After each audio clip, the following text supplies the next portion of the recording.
Hello, and welcome to Plugged In. I'm Javier Velasquez. And I'm John Potabom. Plugged In is the product of the Schieffer Journalism Camp at TCU. The stories featured here were written and produced by 10 high school students from across the country. It's a new kind of learning, and it's happening right here at Reese Jones Hall on TCU's campus. Corinne Hildebrandt has more on this new style of learning. Active learning is a new style of teaching that focuses on the interaction between students and their work. If you can engage the material and are forced to engage it, then you're much more likely to come to terms with it and understand it. Reese Jones is the newest academic building on campus, and it is unlike any other academic building. That the space is very flexible. Where there are no seats that are anchored to the floor, where all four walls of the classroom, unless they've got windows in them, are involved as pedagogical surfaces. So you can write on all the walls. Reese Jones has around 14,500 feet of writable wall space for students. They really love the writable walls, and we started with just one writable wall in the study rooms, and then they sent pictures to the provost, and eventually he decided to have them all painted so they can write on the walls or the glass walls, so they have 360 degrees to write. It's mainly the whiteboard stuff. I'm pre-med, and so I have lots of chemistry, and I'm doing physics right now stuff, and that's a lot of writing out equations, big problems, lots of variables, so it's nice to be able to just spread all that out on a giant whiteboard. And students and teachers say the new technology in Reese Jones makes it easier to interact with each other and the material. And they love Air Media because they can project their laptops to the computer in the study rooms as well. We put our business processes up on here so we can look at them while we're studying. We can pull up different videos of how to do certain math problems and stuff like that. Provost Donovan says the active learning movement has made the students more motivated to learn. They want to participate and to some extent control arguments. It allows us, for example, to move the tables around, to create space for discussion. Howard says the space in Reese Jones and the active learning environment provides the students with the opportunity to utilize those interactive elements. Corinne Hildebrandt, South Elgin High School. After a successful academic year in Reese Jones, the staff is looking forward to making positive changes to better meet the needs of TCU students. When students return to campus next fall, they won't see the same library they saw last year. Here's Javier Velasquez with more details on the Mary Couts Burnett Library. Construction of Mary Couts Burnett Library began in late 2014 and will have emphasis on community space. The space will be highlighted by 2 sky bridges that will connect the library and the newly constructed Reese Jones Hall. In many cases, by night, there'll be portions of that building that can be used. The library during the long semesters is open 24 hours, so that students, depending upon their own work habits, may want to start at midnight working on a project. Other people start in the morning, some people start in the afternoon, so it's making more of the resources of campus available. As a part of the Academy of Tomorrow movement, the library will have a virtual shelf browsing feature, a technology-enhanced environment, and be focused on community space. TCU has always provided us with the upper scale learning, so we're very blessed at that. I think it'll benefit. Despite the annoyances of construction noise, students are looking forward to the new library. When the fall comes and the library opens, it's going to be about, just so much more space, so much better to use for us. So it's a necessary evil at this point. Javier Velasquez, South Grand Prairie High School. Construction on the library is set to be completed in August before the fall semester. TCU students and faculty will have a new look to their email this Thursday. Students and staff will not lose any of their data, but specific actions must be taken to activate their new email.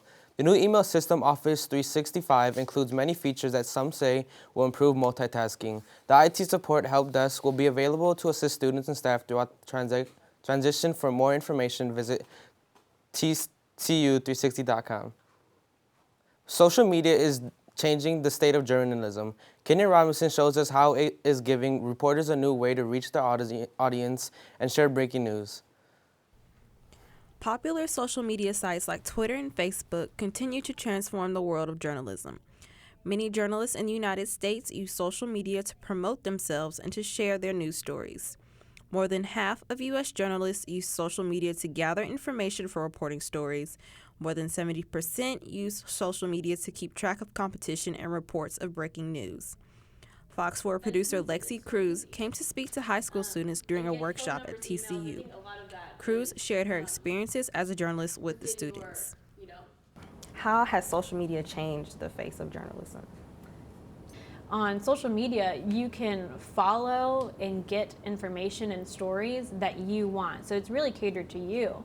And I think that's what people do now. So you just kind of have to find your audience and make sure that your audience can find you too. Star Telegram columnist Bud Kennedy also came to speak to the students at the workshop. He is an early adopter of social media. Kennedy joined Twitter in 2008. He made another Twitter account in 2009 that focused on his reviews of local restaurants. So it's a research tool for us. It's a way at breaking news scenes of finding other people who are connected to that story, who might even be quoted, that you can quote in the story. It's a way to find facts. It's a way to find sources. It's a way to find readers. KJ Robinson, South Grand Prairie High School. Social media continues to play a huge role in how people receive news. In the journalism field, women have always typically been outnumbered by men. Despite this imbalance, there are more notable female journalists today than ever before. Victor Rodriguez has more on the role of women in the journalism field today. Looking at the numbers, journalism has always been a field predominantly run by men. Since 1999, newsrooms have remained at around 63% male to about 37% female, according to the American Society of News Editors. A study performed by Gender Report shows that there are typically far more male news bylines than female bylines, the most dramatic example being the Texas Tribune. In the past, this has been a hurdle for women journalists to overcome when trying to make a name for themselves, since women have been given fewer opportunities than men. We spoke to NBC5 anchor Deborah Ferguson about her thoughts on the role of women in the newsroom. You know, back then, the boss in the newsroom, the number one boss in the newsroom, the number two boss in the newsroom, the number three boss in the newsroom, they were men. Mm-hmm. Now in the newsroom, our number one boss, our number two boss, women. Women lead our shop. Within the broad field of journalism, sports journalism has seen the largest imbalance of men to women. Veteran NFL writer Shireen Williams talked to us about some of the things she's encountered throughout her career. According to Williams, in the beginning of her career, there were times she would leave football games without having the chance to speak to athletes because she was not a male reporter and wasn't allowed into the locker room after games. Williams has been an NFL writer for 22 years and has been around to see the changes in the way women sports reporters are treated. But I will say the NFL has been very, very good to women and has made things fair as far as everyone going to the locker room and made it clear to the guys that this is the way you're going to act. You're going to act professionally.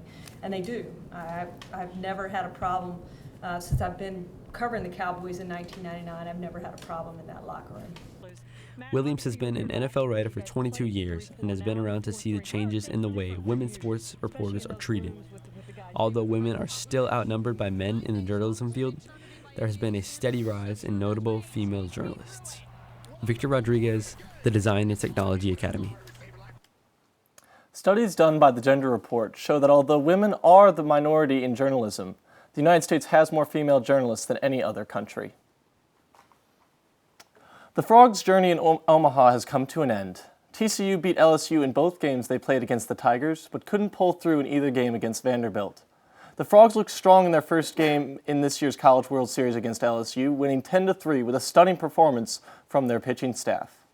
The baseball team's season, however, ended Friday as the Frogs fell to the Commodores 7-1. TCU now has another title to add to the trophy case. At the 2015 NCAA Track and Field Indoor Championship, TCU earned its 20th national title in the 4x1.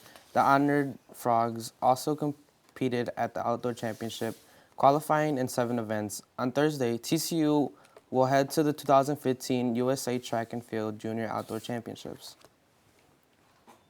The TCU women's basketball team is looking forward to playing in a newly renovated Daniel Meyer Coliseum, and Northern talked with the player who say they are hoping to bring the energy that helped to fuel their success last season into their new home.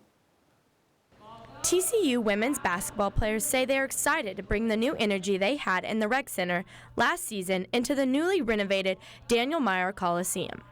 TCU women's basketball went 9-9 in conference play this past season. Senior Caitlin Diaz says the small space gave the team an advantage. Well, it just seemed like there was a lot more people in there just because it was so compact and stuff. It was kind of like a smaller gym. So I don't know if there was actually more fans, but it felt like there was more fans, and it was like super loud in there, and it gave us like an advantage, a really good advantage. But I think overall, I feel like it was like our good luck charm playing there because we had just such a home court advantage being in such a small place like that and having all our fans close. Hamilton says she thinks the renovations with seats closer to the court will help with the new atmosphere in the Coliseum. Yeah, I think it'll definitely be similar to have people close that you can hear screaming for you and, you know, cheering you on.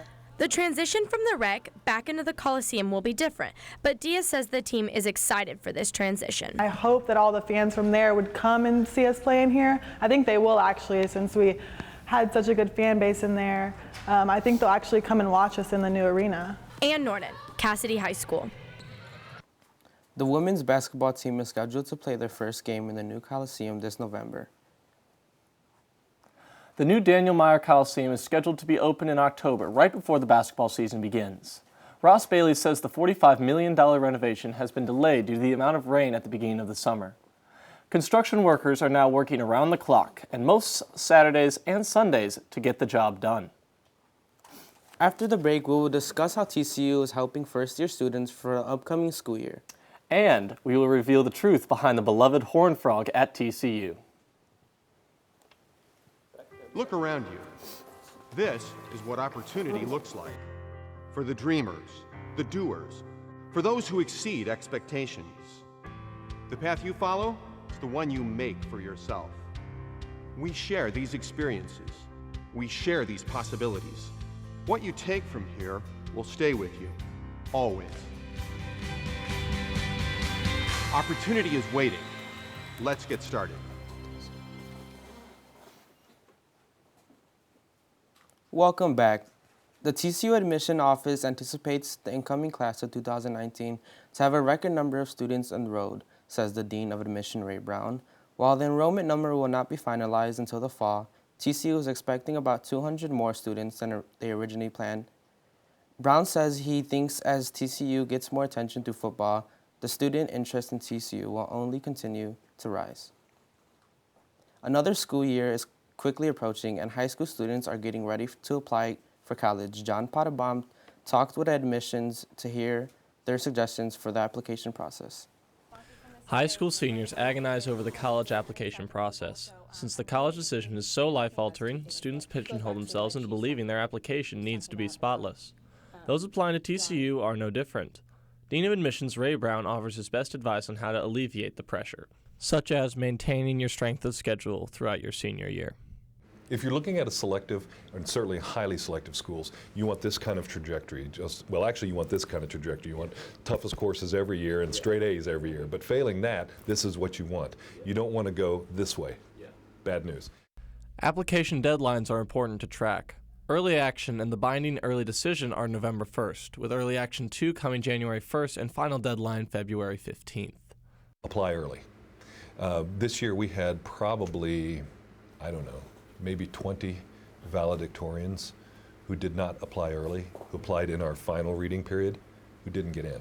There are several other small short answer essays that students oftentimes will pay next to no attention to. So you've got this one really cleaned up major essay, and then, over here are these 2 or 3 other little short essays that, let's just hammer something out real quick on these. Right. And so students don't pay enough attention to those kinds of things. John Potterbaum, Westminster Christian Academy. These tips that Dean Brown suggested can be used for those applying to college next year. A new sandwich shop is coming to the Strip on University Drive in 3 weeks. Jimmy John's is replacing Cold Stone Creamery. The restaurant will be accepting frog bucks and campus cash and will deliver to students and residents nearby. The franchise owner says they are looking to hire TCU students. They will start processing applications in the next 3 days. Many first-year students are here at TCU this week as a part of their first-year experience. Adele Edwards has the inside look. With the new school year just around the corner, TCU is doing a lot to welcome incoming students to campus. TCU offers many programs and activities to help students with the transition to college. Orientation helps transition students to academics at TCU. Frog Camp is more of the social, kind of out of the classroom side of college, and then Connections and Frogs First both take place when a student gets on campus. Lindsay Knight, the assistant director of the first year experience at TCU, works with students to help them get used to college academics and meet with faculty. Knight says the first 6 weeks on a college campus are the most crucial in terms of students finding where they belong. We are a team of professionals who believe that every student coming to TCU comes here with high potential.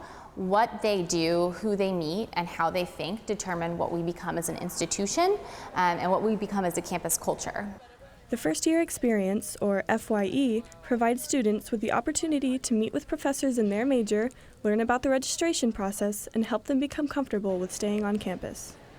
So we start that in the summer before students even get to campus and enroll in classes with orientation and Frog Camp, and they're all kind of pieces of this big first year experience puzzle. Martin says it's better for students to come to college with an open mind and to not stay with the same friend group. I really liked orientation. It was really fun to kind of see what your class is going to be like and meet new people and see how there's people from everywhere and everybody's different, and how it was just really fun. Besides academics, members of FYE say it focuses on creating a community within the campus and encourages first-year students to reach out of their comfort zone. Adele Edwards, Joshua High School. Students continue to make new friends and enjoy campus life, thanks to the first-year experience. Incoming first-year students who go Greek will have some habits to break before going their first college formal. Sophomore Delta Gamma member Sarah Booth says high school dances were much bigger a deal. There was a big focus on embellishment, which is not the case when coming to college. This fall, TCU's Greek life will be welcoming a new fraternity, Sigma Nu. Sigma Nu is the only fraternity founded in strong opposition of hazing. Alex Taylor, the Sigma Nu Director of Expansion and Recruitment, says their goal is to build one of the nation's very best fraternity chapters, reflective of the mission shared by TCU and Sigma Nu to develop ethical leaders for the world. When you step foot on TCU's campus, one of the first things you may notice is the way women dress. Casey Kelly spoke with the students about their definition of TCU's style. Incoming TCU students have to think about more than just classes in a new home, but also how they'll dress when they get there. Sometimes it's easier to tell where people are from depending on what they're wearing. Like sometimes the California girls get a little more dressed up, and sometimes the Texas girls or the Southern girls are a little more dressed down. But when it gets cold, it's just a free-for-all of how many layers you own because no one's ready for it and it happens really fast. Spark says this defines the TCU style: easy and comfortable.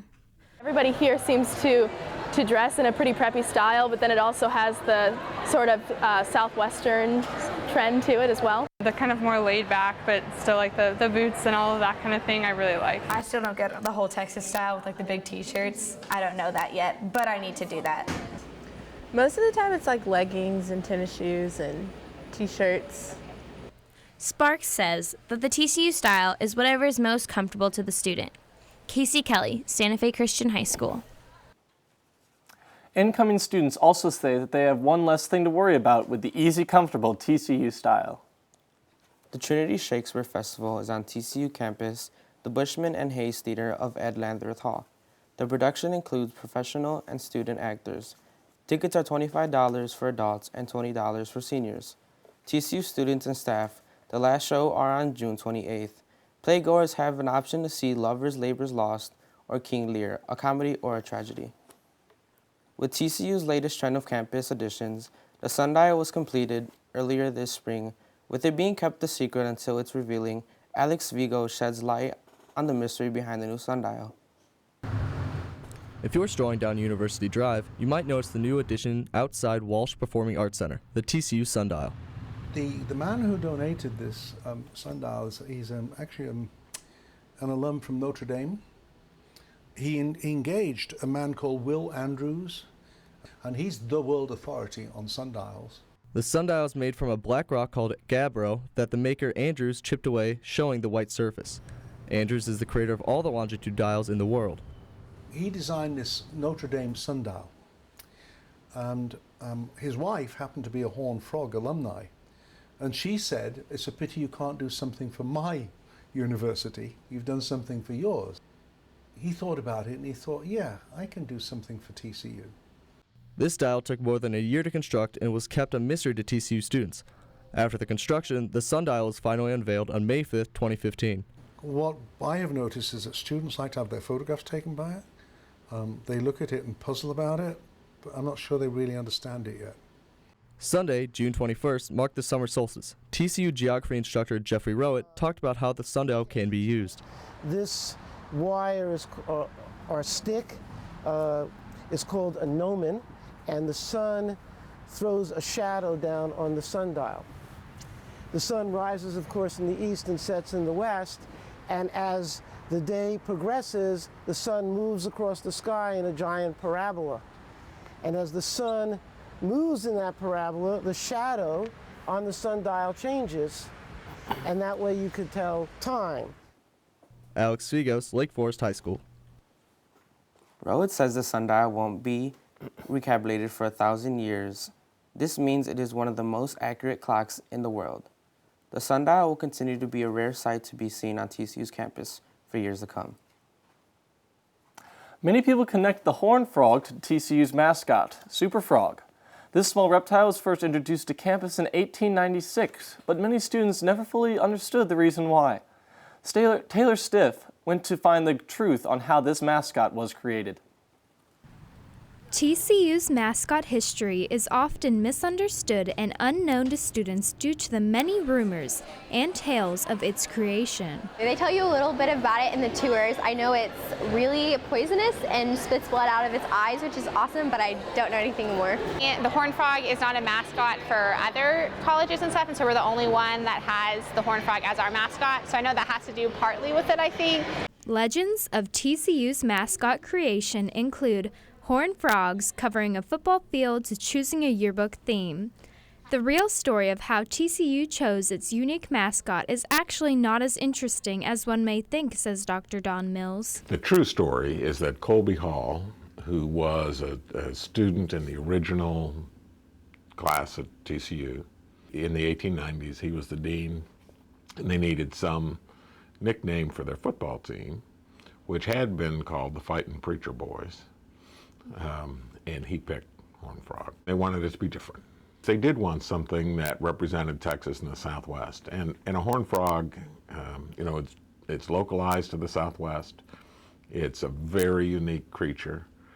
And so that's why they picked it for its unique. There's actually a horned frog statue that we stopped by on our tour, but it's said that if you rub its nose before a test or like admissions that you have good luck.